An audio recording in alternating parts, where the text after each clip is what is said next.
ಮಾನ್ಯ KN ರಾಜಣ್ಣವರು ಅಷ್ಟೇ ಬಹಳ ಮಾತಾಡಿದಾರೆ. ಮೊನ್ನೆ ರಾಮಂದು ಟೆಂಟ್ ಇತ್ತು, ಅದರಲ್ಲಿ 2 ಚಿಕ್ಕ ಚಿಕ್ಕ ಗೊಂಬೆಗಳಿದ್ವು, ಇವತ್ತು ದೊಡ್ಡದು ಗೊಂಬೆಗಳಾಗ್ಬಿಟ್ಟವೆ ಅಂತ. ಸಂತೋಷ ಪಡ್ರಿ. ರಾಮ ಟೆಂಪಲ್ ಇದ್ದಿದ್ದು ನಿಜ, ಬಾಬರು ಅದನ್ನ ಹೊಡೆದಾಕಿ ಅಲ್ಲಿ ಟೆಂಪಲ್ ನೋಡ್ದಾಕಿ ಬಾಬರಿ ಮಸೀದಿ ಕಟ್ಟಿದ್ ನಿಜ. ಇತಿಹಾಸ ಹೇಳ್ತದೆ. ಕೋರ್ಟ್ಗೆ ಹೋಗಿ ಆಯ್ತು, ತೀರ್ಪು ಬಂದಾಯ್ತು, ಮುಸಲ್ಮಾನರು ಒಪ್ಕೊಂಡಿದ್ದಾಯ್ತು. ಇವತ್ತು ಟೆಂಪಲ್ ಎದ್ದು ನಿಂತು ಕಣ್ಣನ ಮುಂದೆ ಸತ್ಯವನ್ನ ಹೇಳ್ತಾ ಇದೆ.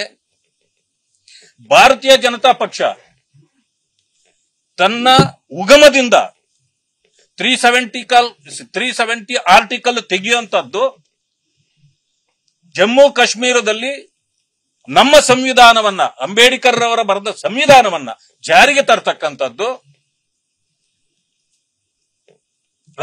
ರಾಮ ಜನ್ಮಭೂಮಿಯಲ್ಲಿ ಟೆಂಪಲ್ ಕಟ್ಟತಕ್ಕಂಥದ್ದು, ಇದೆಲ್ಲವನ್ನು ಆವತ್ತಿಂದ ಹೇಳ್ಕೊಂಡು ಈ ದೇಶದ ಜನರಿಗೆ ಭರವಸೆಯನ್ನ ಕೊಟ್ಕೊಂಡು ಬಂದಿರತಕ್ಕಂಥದ್ದು. ಇವತ್ತು ಅದನ್ನ ಮಾಡಿ ಸತ್ಯ ಮಾಡಿ ತೋರಿಸಿದ್ದಾರೆ.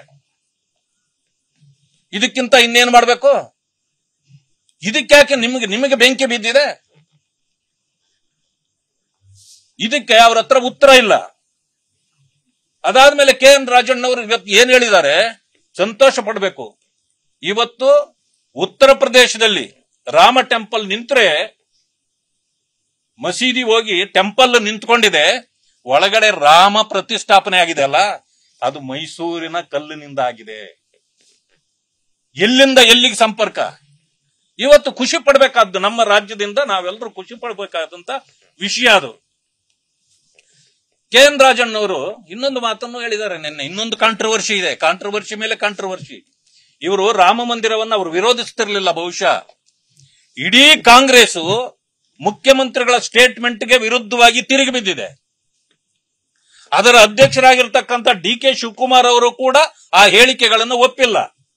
ಆದ್ರಿಂದ ಹೇಗಾದ್ರೂ ಮಾಡಿ ಅವರಿಗೆ ಸಪೋರ್ಟ್ ಮಾಡಬೇಕು, ಅವರ ಹತ್ರ ಗುಡ್ ವಿಲ್ ಗಿಟ್ಟಿಸ್ಕೊಳ್ಬೇಕು ಅನ್ನೋ ಕಾರಣದಿಂದ ಮೋಸ್ಟ್ಲಿ ನಮ್ಮ KN ರಾಜಣ್ಣವರು ಮಾತಾಡಿರ್ತಕ್ಕಂಥದ್ದು.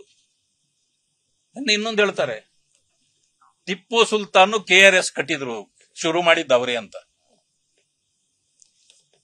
ಯಾರಿಗೂ ಸುಳ್ಳು ಹೇಳಲಿಕ್ಕೆ ಈ ಕಾಲದಲ್ಲಿ ಆಗಲ್ಲ. ಹಿಂದೆ ಕಾಂಗ್ರೆಸ್ ಜನ ಪ್ರಬುದ್ಧರಾಗೋವರೆಗೂ ಕಾಂಗ್ರೆಸ್ ಸುಳ್ಳು ಹೇಳ್ತಾನೇ ಇತ್ತು. ಈಗಲೂ ಅದನ್ನೇ ಮುಂದುವರಿಸಿಬಿಟ್ಟಿದ್ದಾರೆ.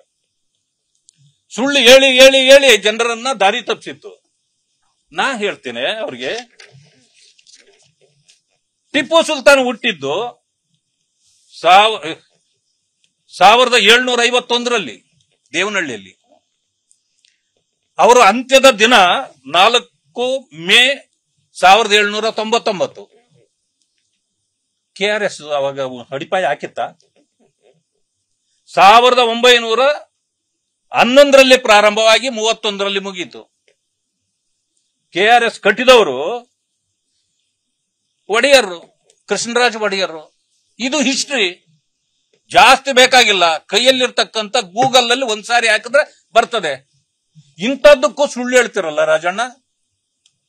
ಇದರಿಂದ ನಿಮ್ಮ ಸಾಮಾನ್ಯ ಜ್ಞಾನ ತಪ್ಪಾಗಿದೆ ಅಂತಕ್ಕಂಥದ್ದು ಜನರಿಗೆ ಅರ್ಥ ಆಗತ್ತೆ. ನೀವು ಮಂತ್ರಿಗಳು, ನಾವು ನಿಮ್ಮನ್ನ ಗೌರವದಿಂದ ಮಾತಾಡ್ತೇವೆ. ನಿಮ್ಮ ತರ ಅಗೌರವ ಮಾಡುವಂಥದ್ದು ಗೊತ್ತಿಲ್ಲ. ದಿನೇಶ್ ಗುಂಡೂರಾವ್ ಹೇಳ್ತಾರೆ, ಉತ್ತರ ಪ್ರದೇಶದಿಂದ ಮುಖ್ಯಮಂತ್ರಿ ಆದಿತ್ಯನಾಥ್ ಏನಾದ್ರೂ ಬೆಂಗಳೂರಿಗೆ ಬಂದ್ರೆ ಅವ್ರನ್ನ ಚಪ್ಪಲಿಯಲ್ಲಿ ಹೊಡೀರಿ ಅಂತೀರಿ. ಕೆಟ್ಟ ಪದ ಅಲ್ವಾ ಇದು? ಪ್ರಚೋದನೆ ಅಲ್ವಾ ಇದು? ನಿಮಗೆ ಯಾರ ಜೊತೆಲಿ ಹೇಗೆ ನಡ್ಕೊಳ್ಬೇಕಂತ ಆ ಪರಿಜ್ಞಾನ ನಿಮಗಿಲ್ವಾ? ಅನುಕ್ಷಣದ ಸುದ್ದಿಗಳಿಗಾಗಿ ವಿಸ್ತಾರ ನ್ಯೂಸ್ ಯೂಟ್ಯೂಬ್ ಚಾನೆಲ್ ಸಬ್ಸ್ಕ್ರೈಬ್ ಮಾಡಿ. ಹೊಸ ಸುದ್ದಿಗಳ ನೋಟಿಫಿಕೇಶನ್ಗಾಗಿ ಬೆಲ್ ಐಕಾನ್ ಕ್ಲಿಕ್ ಮಾಡಿ. ಲೇಟೆಸ್ಟ್ ಅಪ್ಡೇಟ್ಸ್ಗಾಗಿ www.vistaranews.com ವೆಬ್ಸೈಟ್ಗೆ ವಿಸಿಟ್ ಮಾಡಿ. ಅಂಗೈಯಲ್ಲೇ ಜಗತ್ತಿನ ಸುದ್ದಿ ತಿಳಿಯಲು ವಿಸ್ತಾರ ನ್ಯೂಸ್ ಕನ್ನಡ ಆಪ್ ಡೌನ್ಲೋಡ್ ಮಾಡಿ.